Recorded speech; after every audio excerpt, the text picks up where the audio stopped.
Thank you, Andy. Just to correct, it sounded like I was still on the Greek Orthodox Archdiocese Board. Haven't been there for many years, but did serve for many years up until Archbishop Spiridon's time. It's great to be here and see so many of our local friends and doers here in Cleveland, as well as the visitors that we have, and welcome to our fair city. I don't want to talk a lot about IOCC because I'd rather talk about what we can do, what we should be doing in addition to our effect on governance, to the extent that we have an effect, what we should be doing as individuals. I will talk about a few individuals. You're going to hear about more individuals and organizations, and Father Grandma gave an outstanding list of all the efforts that have gone on in Cleveland. There's so many people sitting out there and that are not here that have done so much over the years for our organizations, for Pan-Orthodoxy, and for Orthodoxy and our church.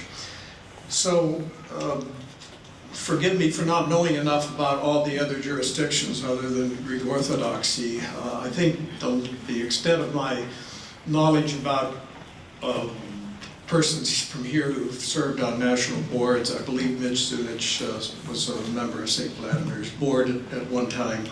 So I know there are a lot of other people there I'm not going to mention today, but picking out a few as examples of the strength of Orthodoxy here in Cleveland. I know I'm preaching to the choir. Well, I guess we know where that comes from, but that's not exactly true in the Orthodox faith. I think the priest here would say it's more like we're liturgizing with the choir only at the beginning of the service. Maybe by the time we get around to hearing the preaching, there are more people there, but we know what we mean. So I may be preaching to the choir, but I think it's worth saying out loud that we, apart from our role, our rightful role in governance of the church, we lay people working side by side with our priests are the church. And we share responsibility with the priests for building the membership of the church. Church only thrives and survives to the extent that its parishes continue strong. It's a grassroots church. And if all of our individual parishes will wither and die, we have an Orthodox church in name only. So it's our responsibility to build up our churches. We are facing the same problems that all other denominations are, but and we've been talking about this for years, this is nothing new. I'm just reiterating it, that I think we need to grasp that essential fact again, that we need to do something about membership in our churches. Our local parish is where we find God, where we can live and share God's love, and where we can find and build a community away from the politics that inevitably affect all governance of all denominations. And witness what happened Monday with the removal by the Patriarchate of Moscow from the Patriarchate of Constantinople. The politics and the governance issues are significant, but we also need to strengthen our parishes. We need to strengthen our community outreach, and the best way to do that, as you've heard and as we've experienced, is to do it on a pan-Orthodox basis.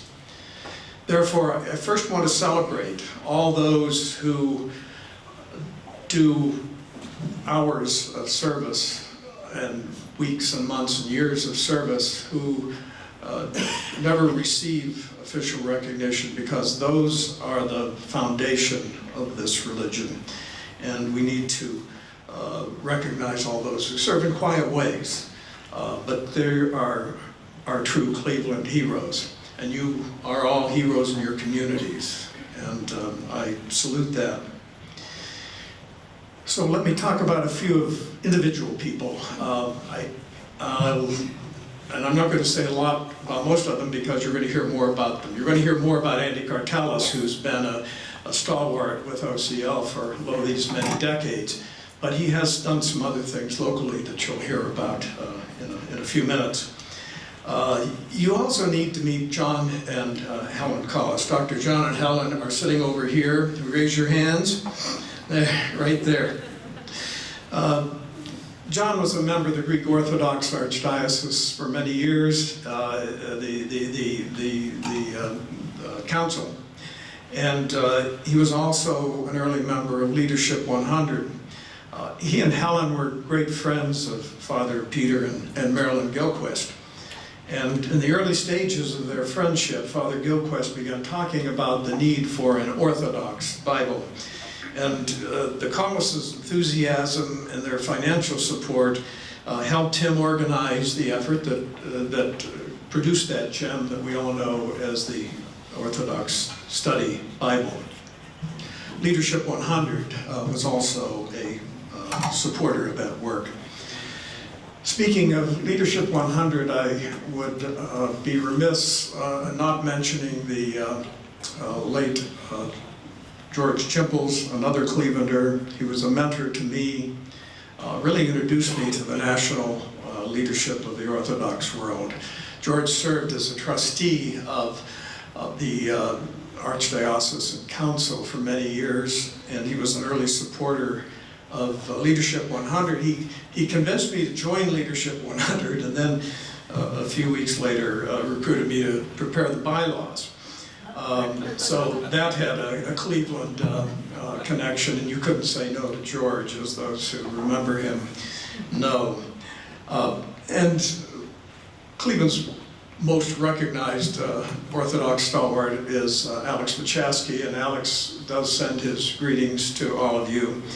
And as you know, he's the immediate past executive chair of the St. Vladimir's Orthodox Theological Seminary.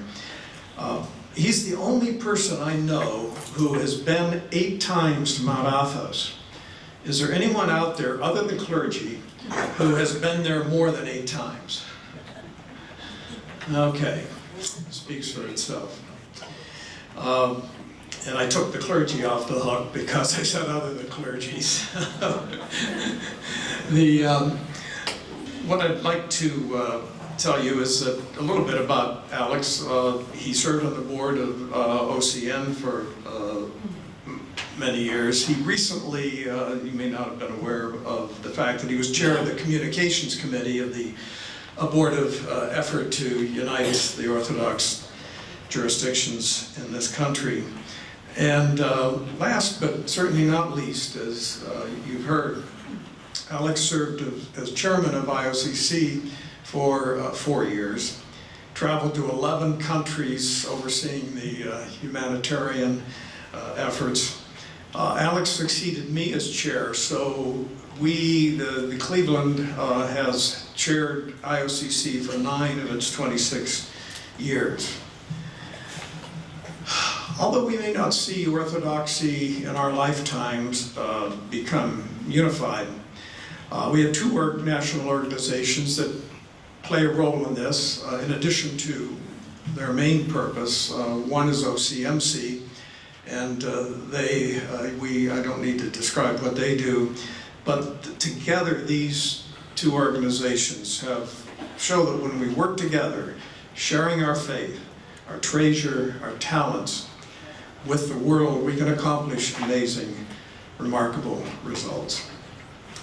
And we have many in Cleveland who've participated in the work of OCMC over the years, and to my knowledge, Cleveland hasn't had a national, haven't contributed any members to the national board.